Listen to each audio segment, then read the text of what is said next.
Do it during Thanksgiving? It's not Crawford. You do a lot worse than beautiful. There you go. It's not a tough place to be. But let me just say this. What the Times, frankly, Dana, is suggesting is that the president, by mentioning it repeatedly to Don McGahn, for example, may have somehow been pressuring either Don McGahn or the DOJ to pursue his political enemies.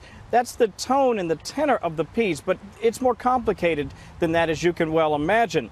Citing sources, the Times says that the president repeatedly asked Rod Rosenstein and McGahn, that is, what progress the DOJ may have been making in looking into Hillary Clinton and James Comey for possible violations of the law. But there are a couple of crucial points I want to share with you. This piece, Dana, elides past the notion that asking about or even wishing something would happen doesn't necessarily constitute an order to do so. But the innuendo is there in the piece because he asked about it, and they're suggesting there may have been an implied pressure to do something. And to that end, McGahn himself apparently penned a memo doing his best to disavow the president of any notion that he should do that. And obviously that's McGahn's role as White House counsel. Now, this also, Dana, gets more complicated if, for example, the Mueller probe, and again, we're just throwing this out there, it hasn't found any Russian collusion, but if it looks at those comments and decides that maybe there's tacit obstruction, well, that could be something they could decide to pursue, although many suggest that is a bridge too far. An interesting conversation, to say the least. I should also tell you this. We have learned this afternoon that the president is spending this beautiful day here in South Florida playing golf with the great Jack Nicklaus. We don't expect to see him other than that and maybe a few tweets, but if that changes, I promise to pass it along. Back to you. All right. Thank you, Kevin. Happy Thanksgiving. Supreme Court Chief Justice John Roberts firing back a bit at President Trump for his comments about an Obama judge ruling against his asylum ban.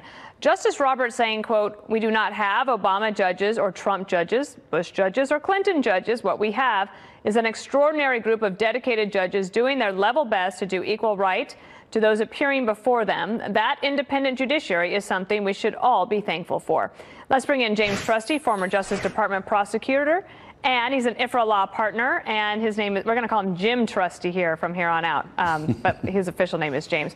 Tell me a little bit about, at the Justice Department and in the judiciary, the Chief Justice's role in overseeing that independent judiciary and why he might have made a comment like he did today. Well, look, I think it's a very fair comment by the Chief Justice. I mean, it is important that he shows loyalty to the institution, to the judiciary, that he shows that it's something that's really not limited to Donald Trump in terms of addressing this issue. I mean, I've seen for years that every time there's a newspaper article about a judicial ruling, it implicates politics by saying, who appointed this person. And the reality is you're hoping for an independent judiciary that's not wedded to political thoughts. Even if they have very active political thoughts in their private lives, they're supposed to be judges. And I think Justice Roberts' comment is a fair critique or a fair comment for all of us, not just in response to what the president said. And the president was saying, in his latest comments, he was talking about a Ninth Circuit decision that said that he is wrong on his desire to change how somebody would request asylum in the country. That will continue to go through the court system. It might be overturned, or it might not. Right. I mean, look, I totally understand the frustration the administration would have when it comes to dealing with the immigration issue. I mean, it's not like this is new that we have serious flaws with the statutory scheme or the enforcement resources or the politics of it. But the frustration here, to me, doesn't appear all that well borne out. I mean, there's a black letter piece of law in the statute that says it doesn't matter where the asylum seeker enters the country. And although there's a lot of discretion for the president to enforce and to create rules and regulations, this didn't seem like a crazy Ninth Circuit opinion when it came out and said that's just a separation of powers issue. So it'll keep going through the court, and it could end up at the Supreme Court, although I think that's always a fool's bet to assume it will. But I'm not sure that 7 Justice Kavanaughs or 9 Justice Kavanaughs and on the bench is going to make a difference in terms of how they read this particular issue. I think this is a very uphill issue for the administration. All right, well, that just happened, but I did want to get your take on the news from yesterday about the president asking if it's possible for the Justice Department to prosecute Hillary Clinton, James Comey, maybe others. Take a listen to Alan Dershowitz from Fox & Friends this morning. It's not an impeachable offense, but it's a wrong thing to do. It's just each side trying to weaponize anything they can find and criminalize. You don't like what something did in America today politically? Oh, let's prosecute. Let's go after them. Lock her up, impeach. That's not the way to go. If you don't like what people have done, run against them. Use political weapons. Do not use the criminal justice system. So, Jim, according to that report, the president made the request. Don McGahn, the president's White House counsel at the time, tapped the brakes on it and said, sir, that's not something we can do here. Your thoughts on all this? Yeah, I like what Alan said. I mean, so go ahead and call me Alan from now on. No, I thought he made a good point. And look, the reality is anybody that's been around the Department of Justice realizes it's kind of a different institution than some of the other departments of federal government. And I don't mean that arrogantly. I just mean the stakes are so huge that you really want a very independent and vibrant and free-thinking group that's apolitical in its outlook. And maybe that's naive, but that should be the goal. And so when you hear anyone, and I don't think this is limited to President Trump in his recent understandable frustrations, but over the last 10 years, you'll hear moments that sound as if politicians assume that the Department of Justice should just be a Praetorian Guard. They should be a political weapon to use against enemies or potential enemies. And anyone that's really thinking through this on the long run should bristle at that notion. It should be an independent, very tough-minded but fair-minded institution. And I think it's absolutely right for Alan Dershowitz to say, you know, we have to have other solutions to complaints. I want to also get your take on this, that the president's lawyers turned in the president's answers to Mueller on the questions that they decided to answer. Former Watergate task force prosecutor John Sally had some thoughts on this. Take a listen to that. I don't think that the special counsel is entitled to any answers from a person they're investigating. I mean, I represent people all the time who are being investigated. We never give a statement, and prosecutors do their job. They continue a thorough investigation. They draw their conclusions without the benefit of answers from the person they're investigating. I think they're getting more than they ordinarily would. Has the president already gone over and beyond what was necessary? Well, in a sense, but this is a creature of compromise. This is not a situation where the president was compelled independently by law to give written answers. This is a series of negotiations that have culminated in this type of arrangement. It's a favorable arrangement for the president, to be sure. If you have a client who is being told that you're a subject, not a target, but a subject, and that we just want to get some written responses, in a lot of ways, although you have to be careful and have to scrutinize it, it feels like checking a box. It feels like, hey, they're going to move on. My guy is almost out of harm's way. And the idea that the president is going to write something in there that gets him indicted is fairly ludicrous, right? I don't think there's any likelihood that there'll be this confession on paragraph 16 that becomes the subject of an indictment someday. Right. Well, that is why we call you our trusty lawyer. Jim Trusty, have a good Thanksgiving. Thank you. All right. You too, Dana. It's America first for me. It's all about America first. We're not going to give up hundreds of billions of dollars in orders and let Russia, China, and everybody else have them. President Trump laying out his reasons for not punishing the Saudi crown prince for the murder of Jamal Khashoggi, sparking a swift backlash from both sides of the political aisle and from overseas. Turkey accusing the U.S. of turning a blind eye to human rights violations. That's something coming from them. Benjamin Hall has more from London. Benjamin. Hi, Dana. And President Trump's statement was certainly intended to be the final word on this, and he made it clear why. National security must come before anything else. But there's been a real backlash, as you said, on both sides of the political aisle, at home and abroad. Here's what Senator Corker said. It is a delicate situation when we have a long-term ally that we've had for for decades, but we have a crown prince that I believe directed the killing of a journalist. And the language that was used, it was as if they were writing a press release for Saudi Arabia, not for the United States.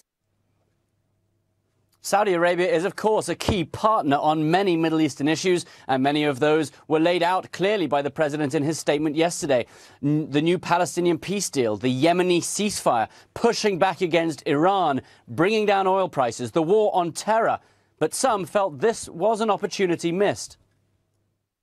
Got a historic opportunity here to tell the people in the Mideast there's a new sheriff in town. If you disrespect us and you trample over civilized norms, you're going to pay a price.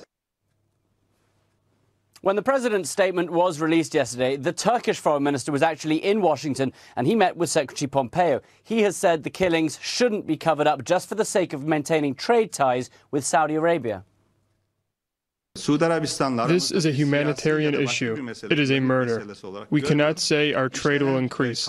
Let's cover it up. Let's ignore it. Other politicians have said they would now push for a secondary international investigation into Khashoggi's death, possibly. Yeah, Dana, the rain's really starting to come down. We thought at first earlier this morning when we were going live that we were going to get a break and there wasn't going to be rain like they forecasted, but nope, it is coming down and it is really starting to hit these crews out here hard who are searching for any sort of evidence of human remains. It only makes the search efforts out here, especially in this part where you have so many homes that have been burned to the ground, only more complicated. Now, forecasters have called for up to 6 inches of rain over the next few days, and it certainly feels like that's very possible with how heavy it is raining right now. It does help extinguish some of those spot fires, but what makes it even more complicated is that it just loosens up the soil, and that's when you have those chances for mudslides. And then all this ash out here, it just makes it a soupy mess for these search crews to get through. There's also the possibility of these large trees falling down on search crews. And with so much devastation still out here and so much work to do, most of these firefighters and police officers, they're going to be spending the holidays out here because they have so much work to do. We talked with one firefighter about the idea of spending the holidays here in this disaster zone. Take a listen. Look around you. Someone else is missing Thanksgiving. So that, for me, that says enough. Yeah, we're going to miss Thanksgiving. This is what we do as first responders. Now, at the moment, the death toll stands at 81, but investigators tell us that number could likely rise with so many people still unaccounted for. That number going up considerably from yesterday, now to 870 people in that process, according to firefighters. Very tedious trying to check people off that list. They're trying to get that number down. Sometimes they're finding double names on the list, the same name. Sometimes the people aren't even here. And in some cases, they didn't even know they were on the list. So a lot of work still to do out here in Paradise, California. Mother Nature right now not really working with these first responders as they try to get this community back on their feet. Dana? All right, Jeff, Paul, thank you. And please thank the first responders for us. They have done amazing work, and we are thinking about them. Thank you. Now, for more on the wet weather in the California fire zone, let's go live to Chief Meteorologist Rick Reichmuth. Rick, do you have good news and bad news? Yeah, I mean, it's a really complicated thing because you want the rain to help put out the fire, but you get too much of it, which is what's happening. And we're going to see, I think, probably a lot of debris flows and mudslides, especially in the places, not just a campfire, but other fires that have burned over the last couple of years where that ground is still not very stable from it. The rain moving on in already. This is the very first batch of it, and it will tell you we'll have so much by the time we get towards the end of the weekend that this will be the end of fire season, at least across Northern California. This is a future radar you see all the way into Saturday. Looks like we have another storm coming behind that. But the totals that are going to be falling here from around San Francisco, maybe just to the south of it, north, we're going to be seeing some spots probably up to around 8 inches of rain. Snow levels right at around 5,000 feet. So some good snow right around the Sierra Nevada, and that snowpack ultimately is certainly what helps with a lot of that fire condition. So that's what's going on. The rest of the country overall really looking good. A great Wednesday travel day in store for us, except out across parts of the West. And we've got some big delays in San Francisco. They were up to about 2 hours, over 2 hours earlier because of that rain moving in. So if you have a flight going in or out of there, that's your problem zone. And then, Dana, take a look at this. We're going to have the coldest Thanksgiving that we've had in probably about 130 years across the Northeast. So this is where the wind chill is right now. Watch this orange color invade overnight tonight and tomorrow morning. And by the time you get up to walk Jasper in the morning, Dana, it's going to feel like 6 degrees here in New York City, which also means if you're going to go out and sit to watch that Thanksgiving parade, not going to be a nice one. One correction, Rick. Peter will be walking Jasper. Very nice. 6-degree weather. Yeah, Thank you for that, and have a happy Thanksgiving. Same to you. So there's a wide open field for 2020 as Democrats jockey for position. Who are the top contenders? And if you're already thinking about holiday shopping, we've got you. And I love this piece because it's just, I don't know why, I'm excited about this next election and to see what the Democrats are going to do. How did you guys decide on these top 6? Bernie Sanders, Kirsten Gillibrand, Kamala Harris, Sherrod Brown, Elizabeth Warren, and Cory Booker. Well, our online editor, Jonathan Last, compiled this list. And I mean, you look at various things. There's polling that shows, for instance, that Bernie Sanders is in the top 2 right now among Democrats. It's early, but I think that has a lot to do with name recognition.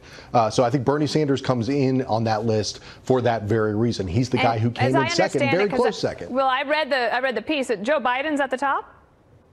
That's right, Joe Biden. And again, I think this is by total dint of name recognition. That's who Democrats know. I don't think that's actually where Joe Biden ends up in the power ranking. I've actually got a top 10 ranking of my own. Your own? And I've got Joe Biden kind of in the middle, I think number 6 on that list. He's going to keep falling down, I think, because there's a lot of sort of rosy memories of him from the Obama administration. But Democrats like the new faces, the new voices. He's going to fall by the wayside. Does it feel like time has passed Joe Biden by? I think so. I mean, I think he would be older than Donald Trump would be. I think he and Bernie Sanders would share that distinction. And the Democratic Party is I think hungering for youth and new. And Joe Biden again ran for president in 1988, ran for president in 2008. I just think third time is probably not the charm for him. Jonathan Last also had who he called the rest of the pack. There's a bunch of them there. Cuomo, McAuliffe, Bloomberg, who's now said that he's going to be Democratic from here on out. We have, I guess, Avenatti. I'm gonna go ahead and cross that one off the list. Me too. Eric Garcetti, mayor of Los Angeles, Oprah, and then unknown. And George Will wrote over the weekend that everybody don't write off John Delaney out of Maryland. Right, a House member who was really the first, long before the midterms, to announce. I'm going to add one more name to that list, and that's Tom Steyer, who's, it's been reported, the liberal environmentalist donor who is apparently organizing. Well, would you add Howard Schultz of Starbucks to that too?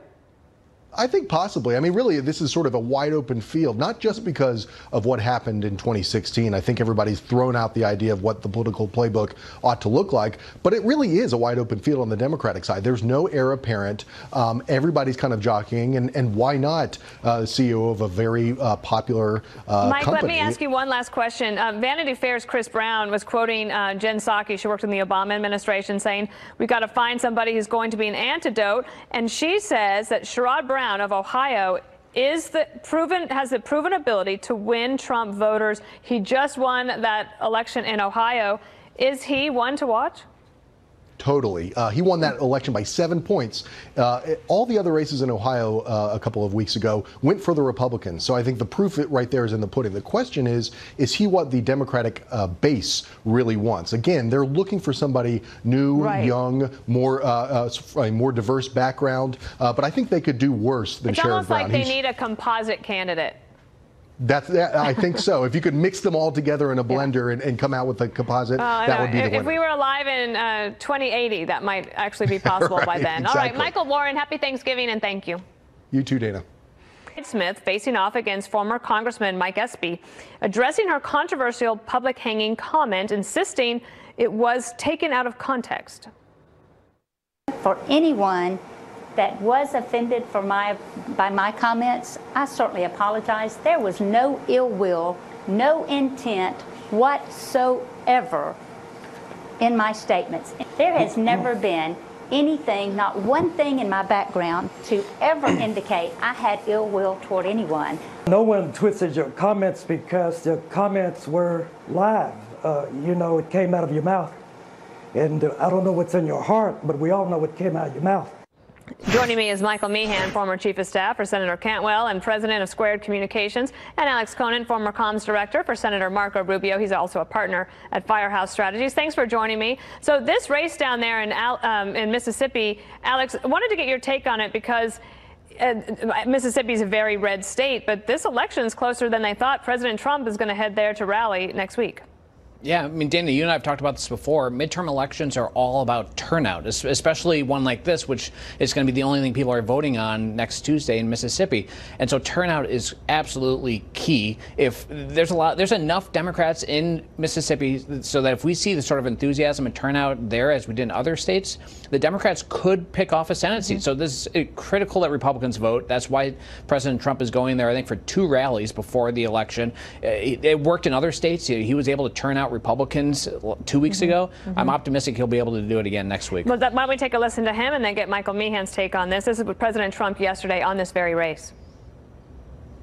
She made a statement which I know that she feels very badly about it, and it was just sort of said in jest, as she said, Cindy Hyde-Smith is a tremendous woman who truly loves the people of Mississippi and our country. And I think she's going to win. Very big.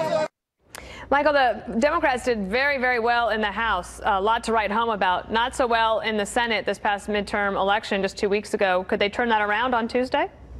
Oh, if the Democrats pick up the seat in Mississippi, you'll have a different headline than what you just said. I mean, Donald Trump had 26 Democratic seats were up. 9 Republicans, and he would now have lost Alabama and Mississippi in the first 2 years of his presidency. That would be a shockwave of the red tide there. But the problem with her words were she said them live. It wasn't in private, and it wasn't taken out of context, and so she has to own them. And the question is whether that's enough to energize the base. And you don't have to look much further than what Doug Jones was able to do just a year ago this time in a special to see that it is possible to possibly pick this off. It was a 41-40 on election night 2 weeks ago. It's a 1-point race, and now the question is where do the 19 settle? Well, let me ask you then, Alex, about the fact that she initially said that anyone who said that she was being racist in her comments, that she really blew it off. But it built over the past couple of weeks, and Walmart yesterday asked for its campaign donation back. Your thoughts on that? No, I mean, look, the Democrats, I think, have been very effective in making these comments an issue in the race, which is why she apologized for them at the debate, as you just heard. I think that was the right move. Look, you don't want this election to come down to those comments. You want this election to come down to which senator is going to support President Trump, which senator is going to oppose President Trump, which one's going to support tax cuts, who's going to want to raise taxes. If this is a normal conservative, liberal, Republican, Democrat race, we're going to win it. But to that point, though, Michael, aside from these comments, and obviously the race isn't just about that, what are the policy issues that SB brings to the table that might be for a changing situation in the South for you? Well, first of all, it's not only just Walmart. It's Google, AT&T, Boston Scientific. There's a half a dozen corporations that are looking for their money back. 1. 2 is the Ole Miss Mississippi State games tomorrow night at Thanksgiving. You're going to go into a news blackout for a few days here, too, and this is what's going to be left on voters' minds. And so there's a little bit of timing of all of this. I don't think this race is going to come down to Mike Espy's policies versus Hyde-Smith's policies. This is going to be the dominant issue as you go into election weekend. We'll see. All right. Well, we are going into also Thanksgiving weekend. I'm glad you told me about that game because I need to get on that and pick out. I got to do my mascot theory and tell everyone who I think is going to win. Just a quick thought from both of you. Alex, you have a lot to be thankful for this Thanksgiving. I do. Dana, as you know, I had a baby boy 2 weeks ago. His mom, my wife Caitlin, and the baby Connor are doing fantastic. So very thankful for Connor this Do we have a picture of Connor that we can throw up here? There he is. Very cute baby. Very cute baby Connor. And Alex, we appreciate you coming on the show. Michael Meehan, you're always a grateful guy. What's on your mind this year? Grateful. Well, I'm very grateful for my family. I'm very grateful for my friends. I'm very grateful for the people that I get to work with that get to do really great things to try to make this country better. I'm really proud of the people that I work with. So I wish everybody happy Thanksgiving. Indeed. Anyone talking about politics at the Thanksgiving table?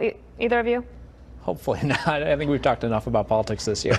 Michael? Well, I'll be pretty happy about the 40 Democratic seats we just picked up for sure. Right, that'll be on our minds. You can gloat as you pass the gravy. Okay, Michael Meehan and Alex Conant, thank you.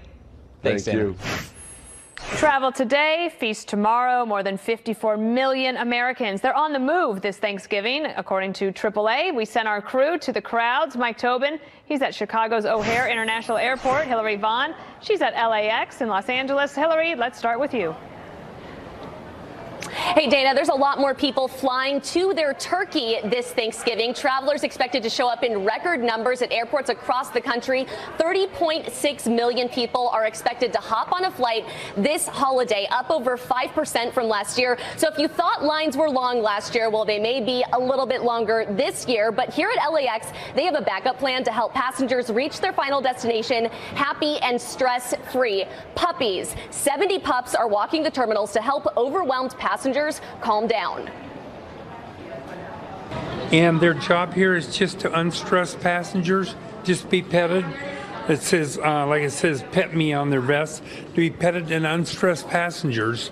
Because, you know, sometimes they have long waits and delays. I expect more people, but then again, at Thanksgiving, people feel like maybe they learn a little bit, I don't know, drive. Hurry up and wait, but that's, I think, part of my Thanksgiving at this point. It's just, how long are you going to wait for a flight?